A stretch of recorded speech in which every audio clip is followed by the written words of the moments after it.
Today I'm taking the train to the two cities immediately south of Tokyo, Kawasaki and Yokohama. Industrial cities, normally ignored by the tourist guides. Surely there must be something to see there.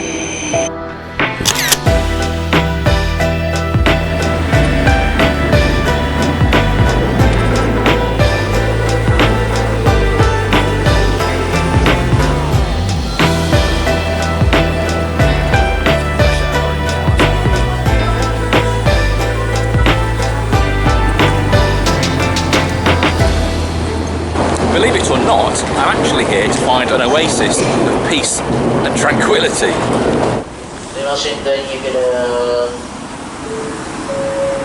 Well, here we are, this is Kawasaki Daishi.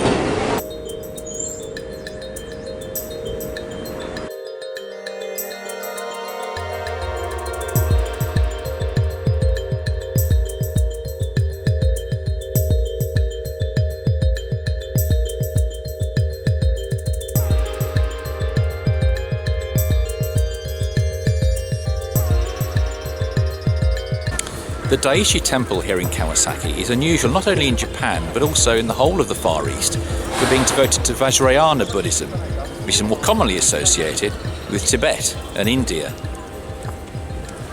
It's very famous for its festivals here, and given by the amount of food stalls dotted around the temple, there must be one going on now.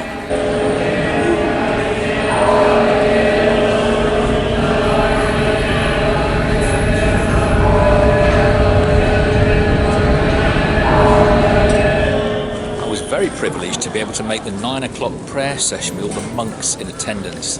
There was fire, chanting, and the drumming that's still ringing in my ears. What a way to start the day.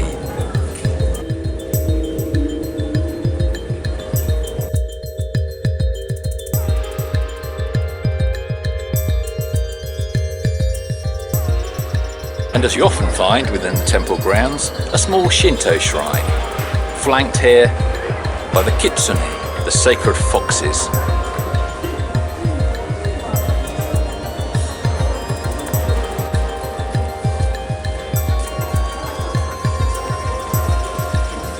Those little red figures are called damaru, and you see them often around temples. I believe they're representing the founder of Zen Buddhism, Bodhidharma. The tradition has it that you make a wish while you paint one of the eyes in, and then when that wish comes true, you paint the other eye in. I've got to try one of these dumplings.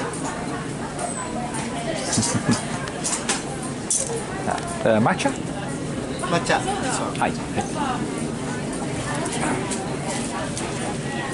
Arigatou gozaimasu.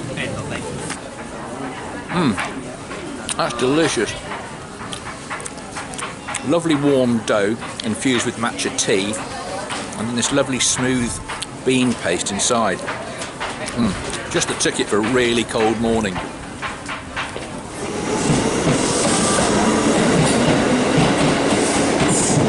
In case you're wondering whether Kawasaki has a motorbike museum, it doesn't. In fact, the city has nothing to do with the company. That was named after its founder. It looks a little bit like the Shibuya crossing in Tokyo. Not quite as famous though. Okay, let's go to Yokohama.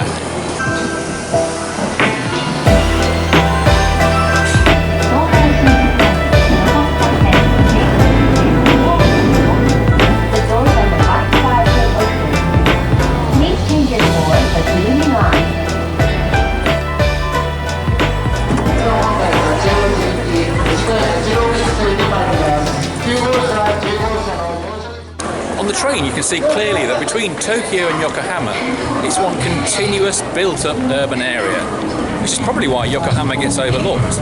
It's not a suburb of Tokyo. In fact, by population, it's Japan's second city. This is the new Minato Mirai district. It's all modern office buildings and wide boulevards. Let's find something more down to earth.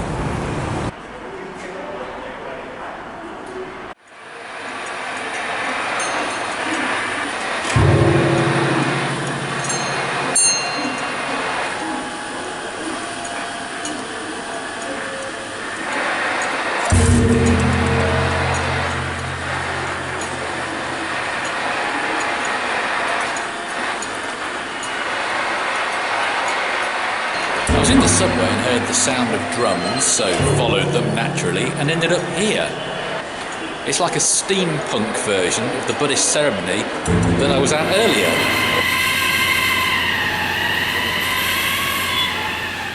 By complete chance, I've stumbled across the Bank Art Gallery, which is great news because the Yokohama Museum of Art is currently closed as they're changing the exhibition. Anyway, this is called Machines with a Heart Again.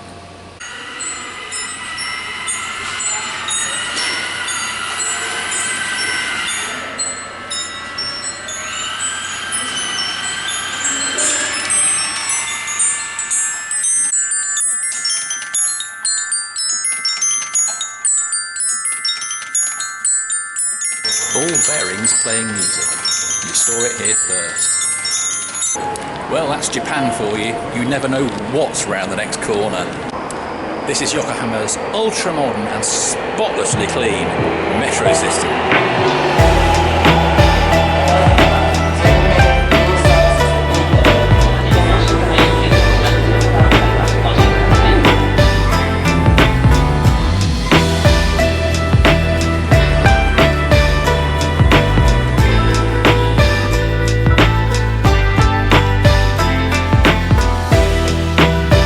So this is the Motomachi district. It's a really great place to wander, full of boutiques and trendy cafes. Time for coffee, I think.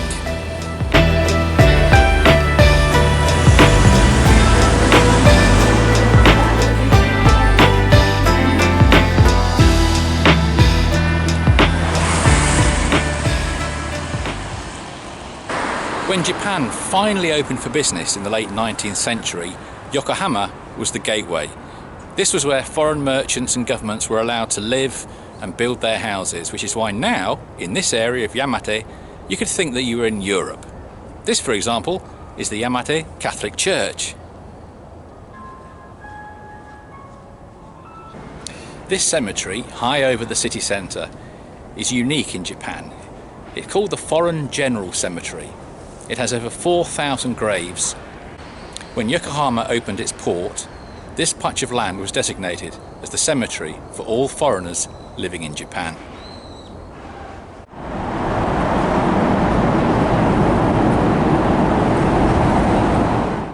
They have quite a strange relationship with rivers in the whole of the Tokyo and Yokohama region. I mean, I know that there's a shortage of space, but do you really have to build a motorway over every river?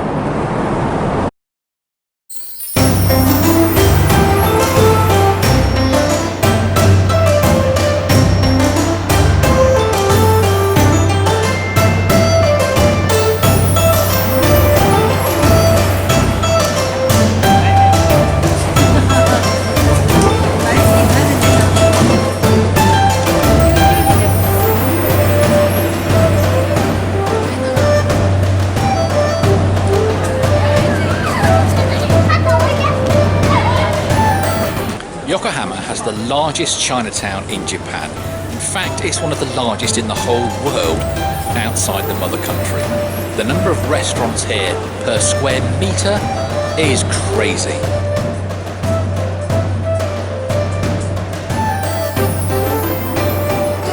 It's always going to be Chinese for lunch today.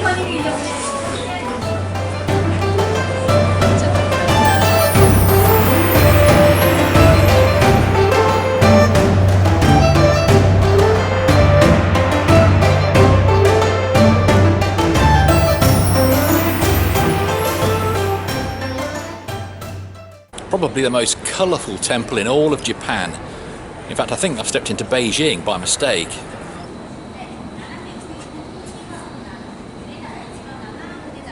I was very kindly given a little impromptu tour in English. It's a Taoist temple centred on the goddess Mizu. And currently they're making preparations for a great big party for Chinese New Year. From a distance I thought, why is everybody photographing a white chain? Aha! Not a white chain, more like a living chain, but more like contemporary art.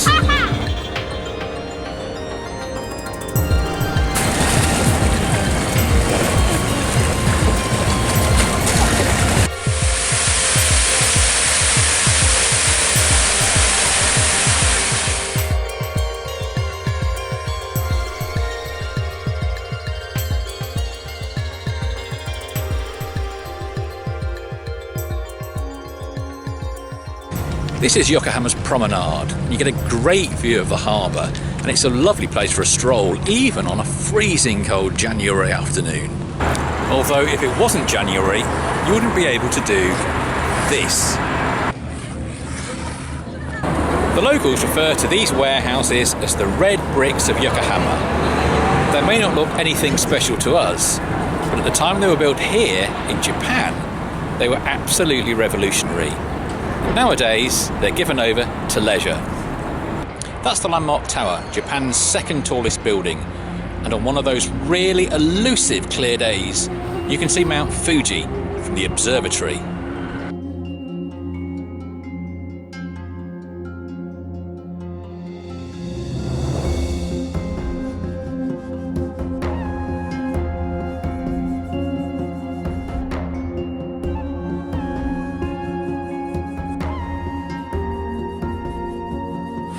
Wow, this is one hell of a car showroom.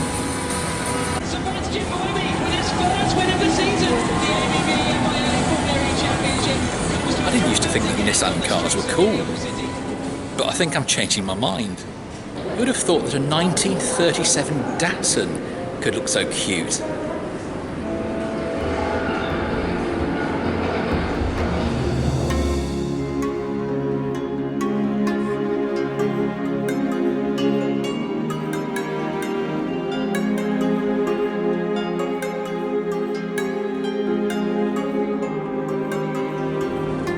You know, the Lonely Planet Guide to Tokyo doesn't even list Yokohama as a suggestion for a day trip.